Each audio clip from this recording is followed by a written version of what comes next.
All right. This is just a small video I wanted to do. This involves the new Night Court. I call it the retrial, Night Court retrial. So, if you haven't seen my previous video, I gave the third episode a 5 and the fourth one a 4. I think the relationship between Abby and Dan Fielding are great. And sometimes there's hiccups along the way. The B stories are shit, and that's all you need to know. I'll probably do a full season review later on.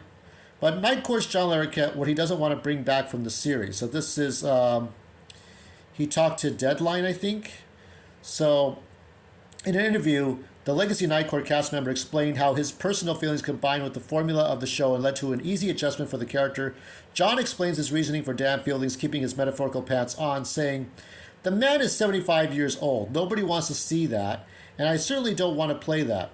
So whatever we'll do in the future about that will always be glancing blows in that sort of homage.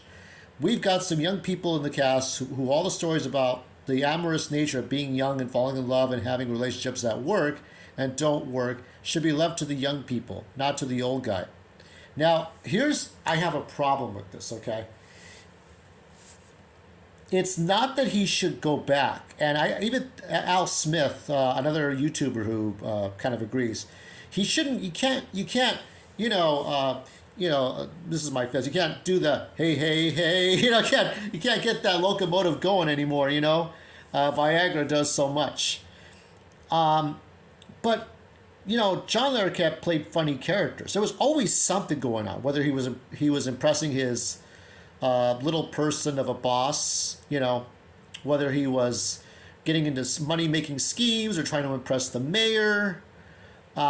Whatever he was up to, he was always in conflict with somebody, with Roz, with Bull. Remember with Bull, he would rip out his arms and legs if he didn't pay him back his money. He was always the antagonist to everybody. And that's what made him lovable in that way. Yes, he had those moments, those dramatic moments when Harry would give up and he would talk him back into not giving up. When he was supposed to be, when there was a paternity suit, and the kid was a runaway kid. He was, he tried to do the right things. The last final episode, he was dating the daughter of a woman that he had dated before, and she didn't want him to put her daughter through the same hurt that he put her. So he's had spiritual guidance, mental guidance.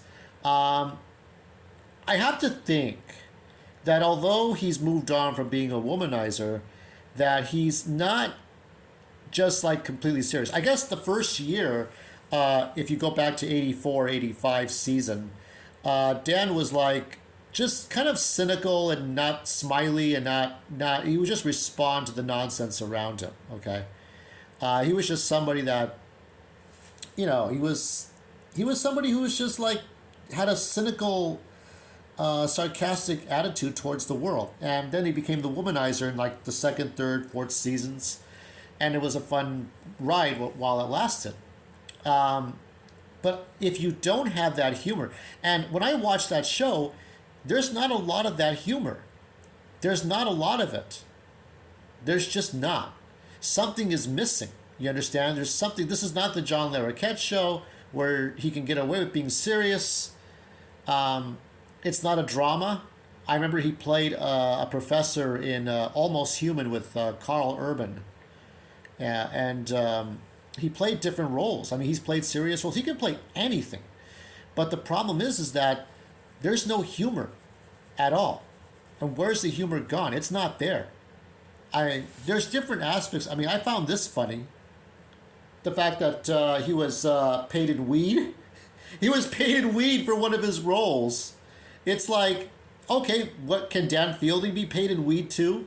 We need to see funny. We need to have funny. And I think the problem is, as far as I know, John Laroquette was not a stand-up comedian. Harry Anderson was a stand-up comedian. So is Marsha Warfield. I still remember the practical. What is it? The one with Ed McMahon and Dick Clark.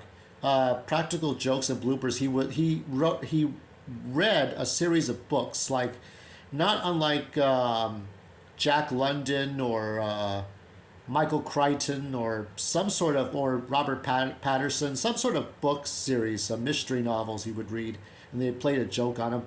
There's different. I mean, there's different aspects you could take from John Laroquette and put it in Dan Fielding, even if they're funny but true things. I just don't see. I'm not getting that laugh. I get the fake Stewie laugh. Ha ha ha ha. I'm not getting the real laugh. There's nothing there.